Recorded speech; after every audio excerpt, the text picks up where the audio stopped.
I saw a report today that the BBC intends to increase its diversity.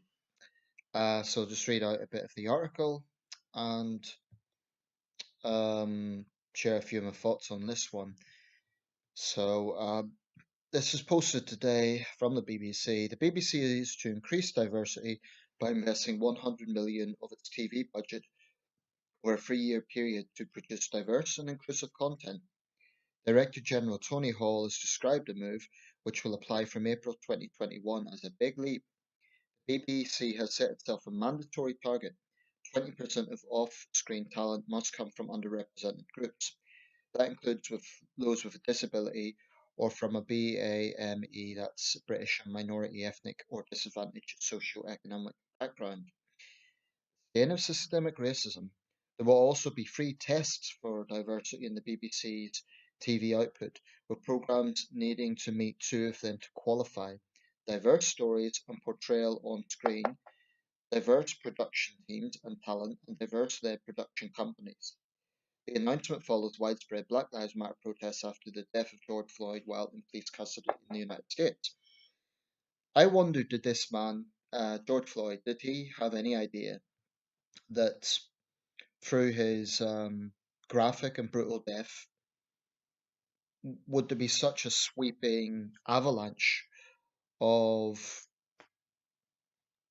identity politics sweeping the Western world? Um, I mean, these things have been going on for a long time, but I'm pressed to think of any example of any other incident that's produced such sweeping influence in terms of race relations. Um, some might say that's a good thing, that good has come out of bad, but let's just look at this a little bit. So 20% target. Of course, many people would look at that with great surprise and say, well, wait a second, the BBC is already box ticking all the time. The BBC is already famous for its political correctness in terms of box ticking, and it has been for a long time now. I'd say at least the last 2 decades. Um, Let me just say for the record, before I'm misunderstood with this, I've nothing against the principle of diversity. Nothing at all. I think it's important. We are a diverse country. That's not politically correct in itself. That's just a fact. We are a diverse country. But obviously, it's the Black Lives Matter protest that has triggered all of this. The BBC might claim it's got no connection, but you could be sure that there is things going on behind the doors where they're saying, "Oh, there's these protests. We need to show that we're on top of it." And I think it would be very gullible to think that there isn't a connection. So let's break this down a little bit, right? Regarding black people, black Britons. What is the actual percentage of black Britons in the United Kingdom? In 2011, that was the last census. We have a census every 10 years. The next one will be 2021. The percentage was 3%. 3%. That was 1,905,000 people. That's people who are Black African or Black Caribbean. The vast majority of whom were in England. 3%, which is, I think, smaller than the proportions in France and the United States, but a sizable minority. Um, so if we're looking at a situation where you're really to think of representation, then black representation through our national broadcaster, the BBC, would be 3%, thereabouts. Now, 20%, I'm aware that that's taken into account all disadvantaged and minority groups. So that ostensibly will also be Asian people, South Asian, East Asian, people who are disabled, partially sighted, and so on. And again, I think this is important. I am a big believer in opportunities, and I don't think that anyone should be disadvantaged because of their background. But it is so very, very obvious what is going on here, and that is this enforced dogmatic identity politics into every institution of of public life. So the bit that gets me in this report is this, where it says that the criteria for including productions is to have passed two of these tests, right? Programs needing to meet two of them to qualify: diverse stories and portrayal on screen, diverse production teams and talent, and diverse head of production companies. So let's say you have a period film or a period adaptation. Are we going to have a situation, let's say, just off the top of my head, there's a production of Pride and Prejudice, right? Are the Bennett sisters, are one of them going to have to be black or Asian in order to pass that criteria? Now, the Bennett sisters were not black or Asian, they were white, right? That's not a supremacist statement, it's just the way they've always been. That's how Jane Austen presented them. That's what they were. They were white girls. Um, if you have a dramatization about, say, the Notting Hill Carnival, then obviously there's going to be diversity in that sort of production. If you have a dramatization about, say, a drama about Windrush, which, by the way, I do consider a great injustice. I think it's disgraceful that those people, were made to feel like they weren't British citizens after generations living here. But if you had a drama about that, obviously you're going to have a black cast in a production like that. But what is really, I think, galling to a lot of people is the forced diversity. And Lawrence Fox touched on this recently. We've seen examples of this. The recent production wasn't a BBC production, although, well, I say that, I think it may have been partly funded by the BBC. Mary Queen of Scots. Now, that was just, absolutely obvious that the forced diversity was put into that. You had black courtiers, you had, a British Chinese actress, Gemma Chan, playing the role of Bess of Hardwick. We hear about yellowface and blackface. Well, that was whiteface. Look at a portrait of Bess of Hardwick. She was white. Wasn't a young woman either, although maybe the events of the film are portrayed. But clearly, Gemma Chan looks nothing like Bess of Hardwick, whatever way you want to gloss it over. Now, to be clear here, I I have no ill will against minority actors who are just trying to get ahead. Okay, if I'm an actor, I'm going to take any roles that are offered to me. So I don't begrudge minority actors for taking these roles. They're actors. That's their job to take opportunities as they come, and they're interested in and so on. I don't begrudge them, but I do begrudge, or I do question the dogma that's going on with this. And there are some things coming out of Black Lives Matter. For example, today there was a post about West Yorkshire Police that came across, and they were doing the kneeling gesture. A representative of Black Lives Matter visited them. I don't know if this is the main lead headquarters or somewhere else, but basically these officers were all doing the kneeling gesture. Why? Why? What is the point of that? What is the purpose of it? Other than tokenism. It really just doesn't seem to have any purpose whatsoever except virtue signaling. I'm not sure it actually helps diversity. I'm not sure it actually helps address the issues of police brutality or issues faced by black people in the United Kingdom. But to me, that is actually representative of something else. It's representative of sort of control that Black Lives Matter is starting to have. And this isn't sort of, well, they're raising issues of injustice and that's being taken notice of, which would be one thing. This is something else. This is forced conformity. This is forced virtue signaling. Because now we're going to have a situation where police officers who don't do it are going to be shunned. I think this is an exaggeration. Look at what happened to Dominic Raab. For no other reason than he um, was critical of the of the purpose of the kneeling, saying he would only kneel to the Queen and to his missus. He got a huge backlash for that. Now, Rab maybe misquoted the origins of it. He said it was from Game of Thrones, and he obviously overlooked the fact it came from Colin Kaepernick. But The Guardian and other woke publications really were out for him, to show what an awful example of white privilege that was by Dominic Raab not kowtowing to the kneeling gesture. The whole thing about kneeling is utterly, utterly absurd. I remember 2007, the bicentenary of the abolition of the transatlantic slave trade in the United Kingdom in 1807. Um, there was campaigners, white campaigners, actually wearing these t-shirts saying "so sorry" and putting their hands in chains and getting down on the ground.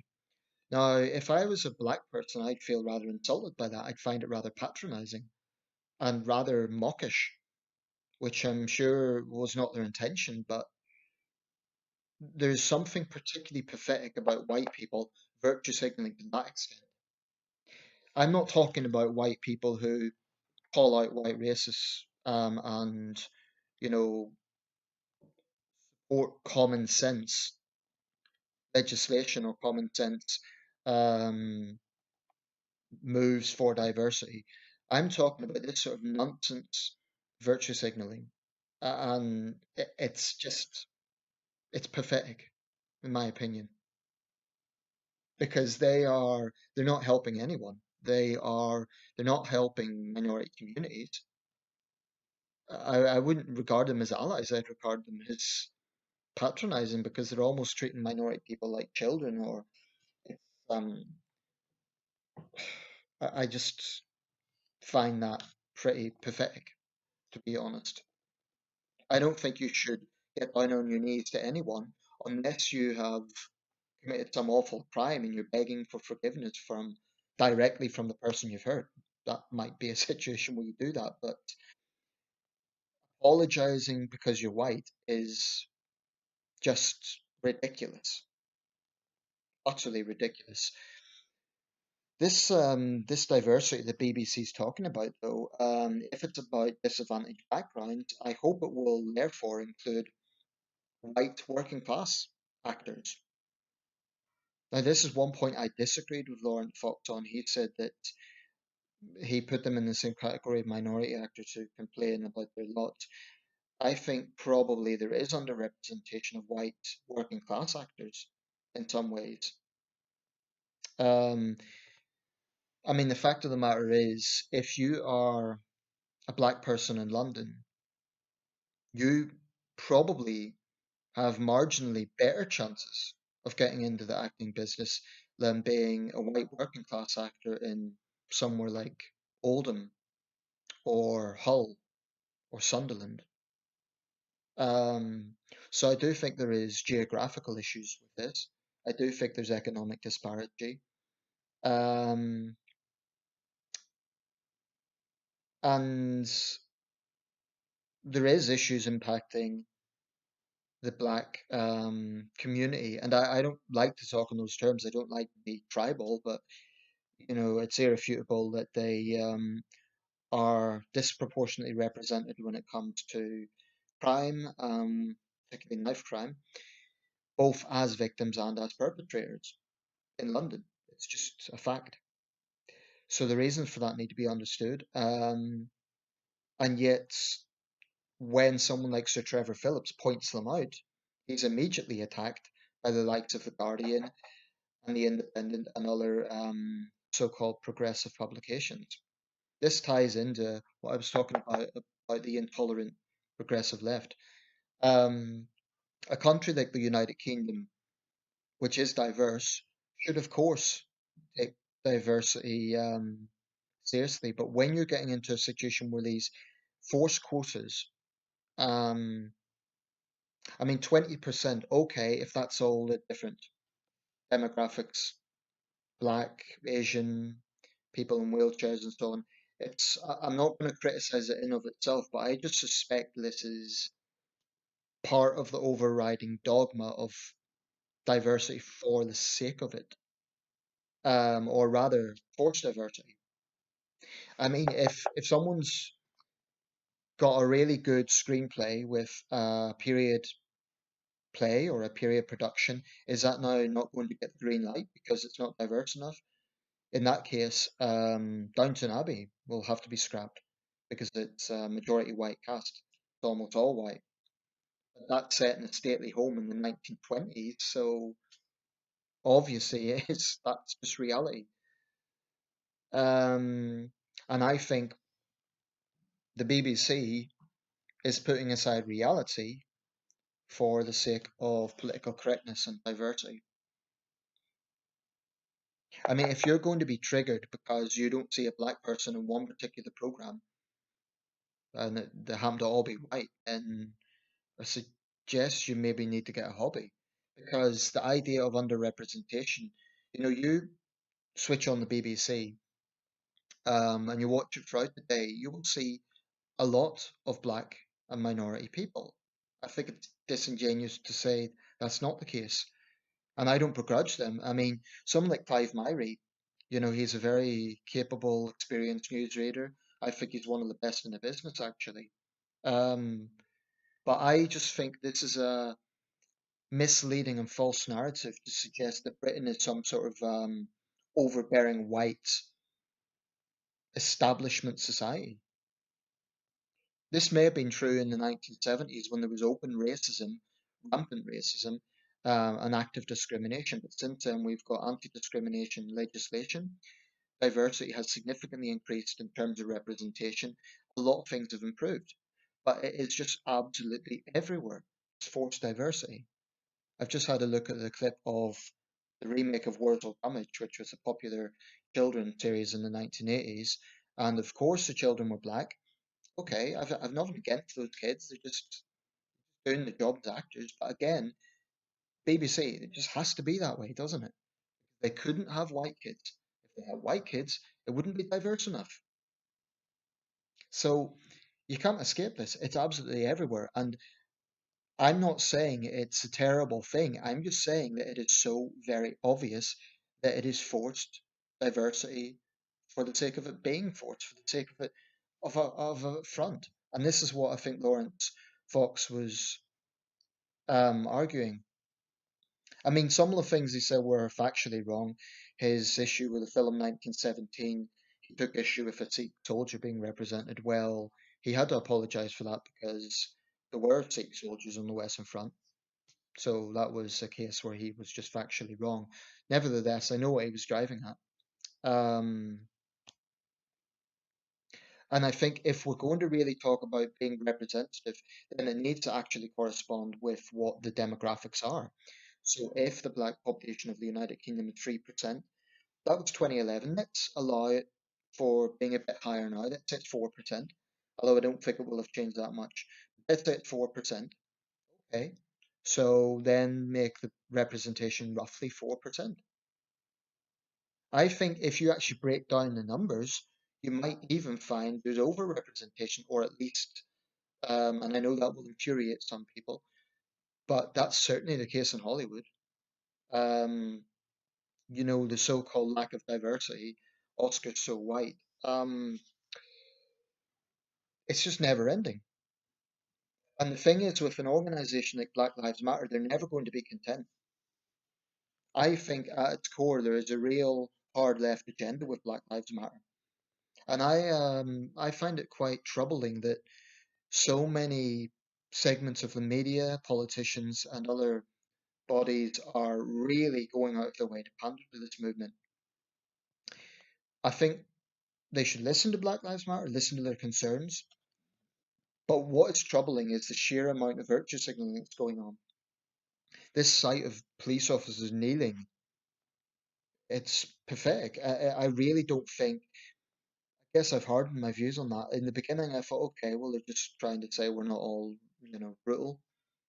But the problem with doing that is they might find themselves in a position where they need to arrest Black Lives Matter activists for rioting because there has been some of that going on, as we know. So how can they kneel in front of protesters one minute and then they have to do their job the next? And there has been some indication that they have been laying back when it comes to Black Lives Matter. Wrong. The police need to be absolutely impartial, and police where policing is needed, regardless of who the people who are being policed are, whether they be white rioters or black rioters or whatever. I just don't know where all of this is heading because I think that we're going to be in a situation where, unless you're meeting certain quotas, unless you are woke enough, you're going to be shunned, you're going to be castigated as demonstrating white privilege, and that's where I see this going. And I think it's poisonous. I mean, one thing that's been raised is in boxing, let's say Tyson Fury, Anthony Joshua goes ahead next year. That would be the biggest domestic fight probably ever. Now, until all of the events of last week, racism in boxing had, I think, it'd been much, much less of an issue than it was in the past. But because of this forced identity politics and division that's been brought about by Black Lives Matter, and they are, in my opinion, a very divisive race baiting movement, um, we may see an unfortunate situation where that fight becomes racialized, where white fans go to Fury and black fans go to Joshua. And that would be really sad because Joshua has lots of white fans and I'm sure Fury has black fans. But it hasn't been helped by Anthony Joshua's divisive speech. That was an insult to his white fans. I mean, he's a good example of a young black man who's done extremely well for himself. He's worked his ass off for it. You know, he deserves all the success he gets. But he's a living example of a successful young black man. So is John Boyega. You know, so those guys really aren't in a position to lecture about white privilege. They're privileged. They've worked hard for it, but they're privileged now. They're very wealthy. They're powerful. They're celebrities. That's what I find galling about the whole notion of white privilege. Aside from the fact it's fundamentally dishonest because it paints all white people as getting perks and totally ignores white poverty, it also portrays all black people as every misfortune in their life must be the fault of white racism. It's a false narrative. Anyway, I'll round this up. But this is just seems to be never ending. So they get to the 20% target, well, that won't be good enough. Black Lives Matter will say, no, there's still lack of diversity. We want 50%, which obviously would be unrealistic. So summed up, I'm not speaking here against the concept of diversity. I'm not speaking here against the need for diversity. What I'm saying is I would argue we are already extremely diverse. I would say the BBC is already very diverse. Um, I mean, we have laws in this country. So the BBC of all organizations, if someone applied for a job and they were in a wheelchair or they were black or they were a Muslim and they didn't get it for that reason, it would be unfathomable. It would be just, it wouldn't happen. It would be illegal anyway. So that's the problem with it. I think the whole debate has a lot of distortion.